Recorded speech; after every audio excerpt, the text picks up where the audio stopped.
क्या होगा अगर इंसानों की मदद के लिए बनाए गए रोबोट्स खुद से ही सोचने लगे और वो इंसानों पर अपना कब्जा जमाने की कोशिश करे। ऐसा ही होता है आज की इस मूवी के अंदर। तो स्टार्टिंग में हमें एक फ्यूचरिस्टिक दुनिया को दिखाया जाता है। इस दुनिया में रोबोट्स इंसानों की जिंदगी का एक हिस्सा बन चुके हैं। वो इंसानों की कही हर बात मानते हैं और इंसानों के हर काम में मदद करते हैं। इन रोबोट्स के 3 रूल्स होते हैं। सबसे पहला, ये इंसानों को चोट नहीं पहुंचाएंगे। दूसरा, ये इंसानों की कही हर बात मानेंगे। तीसरा, जब तक पहले 2 रूल्स का उल्लंघन नहीं होगा ये अपने आप को प्रोटेक्ट नहीं करेंगे। अब यहाँ से शिफ्ट होता है और हमें डिटेक्टिव स्पूनर को दिखाया जाता है। स्पूनर रोबोट्स पर बिल्कुल भी ट्रस्ट नहीं करता और उसे रोबोट्स बिल्कुल भी पसंद नहीं है और इसकी वजह है स्पूनर के पास्ट में हुई घटना। एक कार एक्सीडेंट में स्पूनर और एक लड़की डूब रहे थे। तभी एक रोबोट आता है और वो लड़की को बचाने की बजाय स्पूनर को बचाता है, जबकि लड़की के बचने के चांसेस बहुत कम थे और स्पूनर के ज्यादा। फिर भी वो रोबोट स्पूनर को बचाता है और वो लड़की डूबकर मारी जाती है और इसी वजह से स्पूनर उन पर बिल्कुल भी ट्रस्ट नहीं करता। वो चाहता था उस दिन अगर उसे ना बचाकर उस लड़की को बचाते तो ज्यादा बेटर होता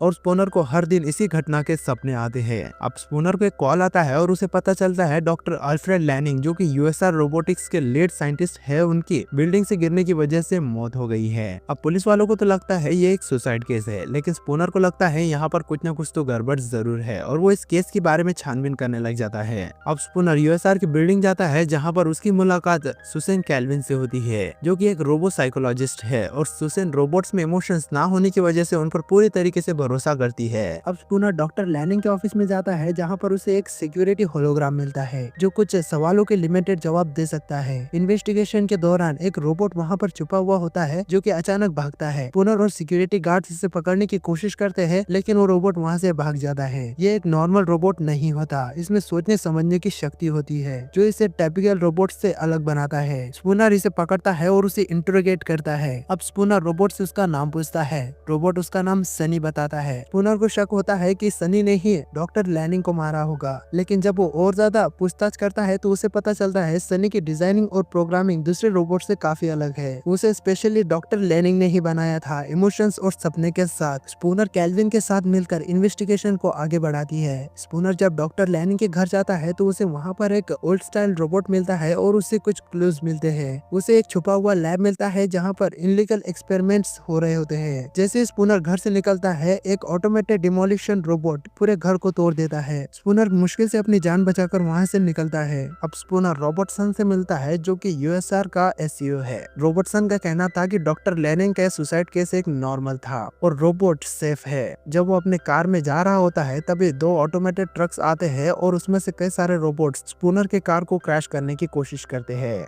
लेकिन स्पूनर फिर से अपनी जान बचाकर यहाँ से निकल जाता है। अब स्पूनर सोचने लगता है कोई ना कोई कुछ बड़ा प्लान कर रहा है, वरना कोई उसकी जान क्यों लेना चाहेगा। और स्पूनर की जान लेने के पीछे रॉबर्टसन का ही हाथ था, क्योंकि रॉबर्टसन ने ही डॉक्टर लैनिंग को मारा था और स्पूनर उसके बारे में रिसर्च कर रहा है, तो स्पूनर उसके लिए एक खतरा ही है। अब स्पूनर डॉक्टर कैल्विन के साथ सनी का स्ट्रक्चर का एनालिसिस करता है और पता चलता है सनी के पास डुअल कोर ब्रेन है, एक ट्रेडिशनल प्रोग्रामिंग और एक अपनी सोच। सनी के पास सपने देखने की कैपेसिटी भी है। सनी एक सपना बताता है जिसमें वो एक ब्रिज के नीचे दूसरे रोबोट्स के बीच में खड़ा है। इसी दौरान यूएसआर नई NS5 रोबोट्स को रिलीज करना शुरू कर दिया था। धीरे धीरे पूरे शहर में रोबोट्स भर जाते हैं। NS5 रोबोट्स पूरे शहर को डिस्ट्रॉय करना शुरू कर देते हैं और ह्यूमंस को कंट्रोल में ले रहे होते हैं, ये कहते हुए कि वो उनका भला चाहते हैं। ये सब कुछ विकी कर रहा था। Virtual interactive kinetic intelligence, USR का कंट्रोल AI सिस्टम जो पूरे बिल्डिंग को कंट्रोल करता है। विकी ने अपने सोच से 3 लॉज को मॉडिफाई कर लिया था। इंसानों को खुद से बचाने के लिए उन पर फोर्स लगाना जरूरी है। ये विकी की खुद की सोच थी।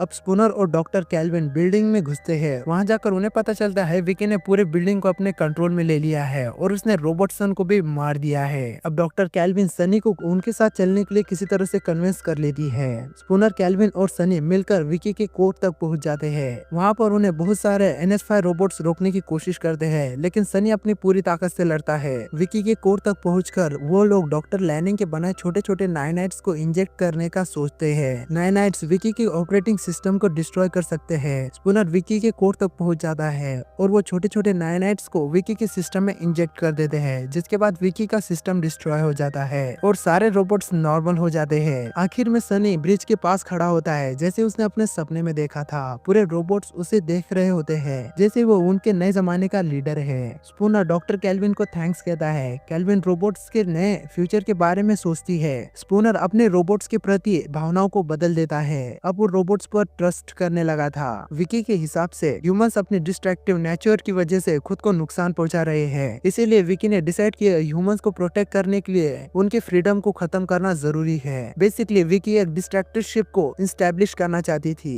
For their own good. Spooner और केल्विन इस चीज को समझ जाते हैं और वो विकी के सिस्टम को डिस्ट्रॉय कर देते हैं बाय इंजेक्टिंग नाइनाइट्स वायरस। इसके बाद सारे NS5 रोबोट जो कि विकी के कंट्रोल में थे फ्री हो जाते हैं। तो भाई लोग ये थी आई एम रोबोट मूवी की कहानी। आपको कैसे लगी कमेंट करके जरूर बताना, और अगर आपको वीडियो पसंद आए तो वीडियो को लाइक जरूर से कर देना।